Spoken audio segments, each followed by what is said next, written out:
क्या आप भी कभी ज्यादा कमाने के चक्कर में वो खो चुके हैं जो सबसे जरूरी था?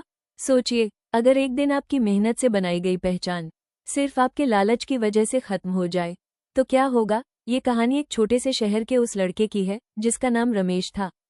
रमेश के पास ना कोई बड़ी दुकान थी, ना ही कोई बड़ा बिजनेस प्लान, बस एक छोटा सा ठेला और उस पर बनती गर्मागर्म मैगी। वो हर सुबह जल्दी उठकर अपना ठेला साफ करता, ताज़ी सब्जियां काटता और पूरे मन से काम में जुट जाता। उसकी सबसे बड़ी खासियत थी उसका व्यवहार। वो हर ग्राहक से मुस्कुराकर बात करता, बच्चों को थोड़ा एक्स्ट्रा दे देता और बुजुर्गों का सम्मान करता। उसकी मैगी का स्वाद भी लाजवाब था, और सबसे बड़ी बात, उसका दाम सिर्फ 20 रुपये था। धीरे धीरे लोगों को उसकी मैगी पसंद आने लगी। स्कूल के बच्चे, कॉलेज के स्टूडेंट्स, ऑफिस से लौटते लोग, सब उसके ठेले पर रुकने लगे। रमेश को ये देखकर बहुत खुशी होती थी कि उसकी मेहनत रंग ला रही है। कुछ ही महीनों में रमेश का ठेला उस इलाके में मशहूर हो गया। अब स्थिति यह थी कि शाम होते होते उसके ठेले के सामने लाइन लग जाती थी। लोग इंतजार करते, लेकिन जाते नहीं थे, क्योंकि उन्हें पता था कि यहाँ की मैगी स्वादिष्ट भी है और सस्ती भी। रमेश भी दिन रात मेहनत करता और अच्छा पैसा कमाने लगा। पहले जो लड़का रोज की कमाई से घर चलाता था, अब वो थोड़ी बचत भी करने लगा था। उसकी माँ भी खुश थी कि उसका बेटा मेहनत से आगे बढ़ रहा है। रमेश के दोस्त भी उसकी तारीफ करते और कहते, भाई, तू तो बहुत आगे जाएगा। यही वो समय था जब रमेश के मन में एक नया विचार आया, क्या वो और ज्यादा पैसा कमा सकता है? एक दिन उसके एक दोस्त ने उसे सलाह दी, रमेश, तेरी मैगी इतनी चल रही है, तू दाम बढ़ा दे, लोग फिर भी लेंगे। पहले तो रमेश थोड़ा हिचकिचाया, उसे लगा कि कहीं ग्राहक कम ना हो जाएं, लेकिन फिर उसने सोचा कि जब इतनी भीड़ है तो थोड़े दाम बढ़ाने में क्या हर्ज है।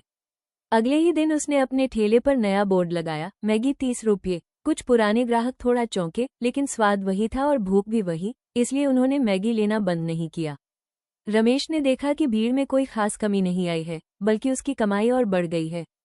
ये देखकर उसके मन में धीरे धीरे एक नया भाव जन्म लेने लगा, लालच। अब रमेश को लगने लगा कि अगर 30 रुपये में लोग खरीद सकते हैं तो 40 में भी खरीद लेंगे। कुछ ही दिनों बाद उसने फिर से बोर्ड बदल दिया, मैगी 40 रुपये। इस बार कुछ ग्राहकों ने शिकायत की, भैया, पहले तो 20 में मिलती थी, अब 40। लेकिन रमेश ने हंसते हुए कहा, अगर पसंद है तो लो, नहीं तो और भी ठेले हैं। उसके इस बदले हुए व्यवहार ने कुछ लोगों को ठेस पहुंचाई, लेकिन फिर भी कई ग्राहक आते रहे, क्योंकि उन्हें उसकी मैगी की आदत हो चुकी थी। रमेश अब पहले जैसा विनम्र नहीं रहा था। पैसे की चमक ने उसके स्वभाव को बदलना शुरू कर दिया था।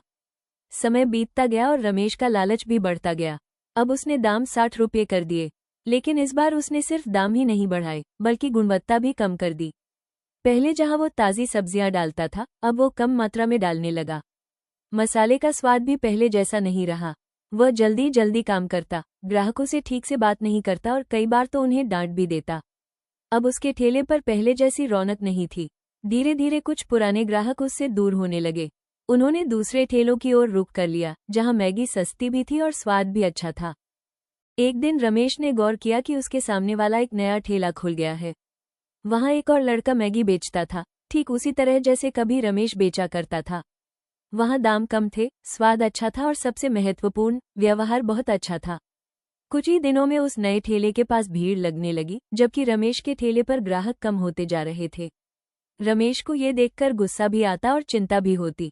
उसने सोचा कि लोग उसके पास क्यों नहीं आ रहे, जबकि पहले वे उसी के ठेले पर आते थे। धीरे धीरे हालत और खराब होती गई। अब रमेश दिन भर खड़ा रहता, लेकिन बहुत कम ग्राहक आते। उसकी कमाई घटने लगी। जो पैसे वो पहले आसानी से कमा लेता था, अब उसके लिए संघर्ष करना पड़ रहा था। एक दिन शाम को एक बुजुर्ग व्यक्ति उसके ठेले पर आया।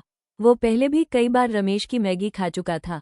उसने मैगी ली, एक कौर खाया और फिर शांत स्वर में कहा, बेटा, पहले तेरी मैगी में स्वाद था, प्यार था।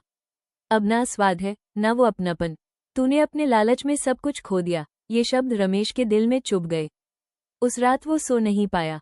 वो बार बार सोचता रहा कि कैसे उसने अपनी मेहनत से बनाई हुई पहचान को खुद ही बर्बाद कर दिया।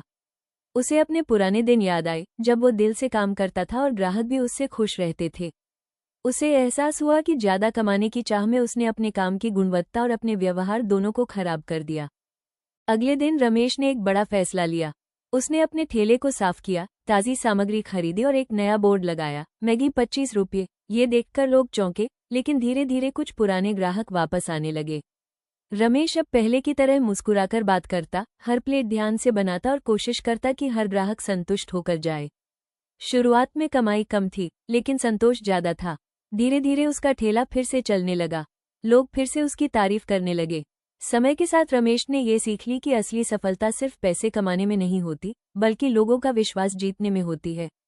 उसने समझ लिया कि लालच कभी भी इंसान को आगे नहीं बढ़ाता, बल्कि उसे गिरा देता है।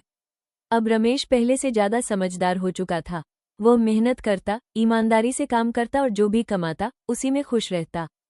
इस कहानी से हमें ये सीख मिलती है कि जीवन में संतुलन बहुत जरूरी है। अगर हम सिर्फ पैसे के पीछे भागते हैं और अपने मूल्यों को भूल जाते हैं, तो एक दिन सब कुछ खो बैठते हैं। लेकिन अगर हम ईमानदारी, मेहनत और अच्छे व्यवहार को अपनाते हैं, तो सफलता खुद हमारे पास आती है। रमेश की तरह हम भी अगर अपनी गलतियों से सीख लें, तो हम अपने जीवन को बेहतर बना सकते हैं।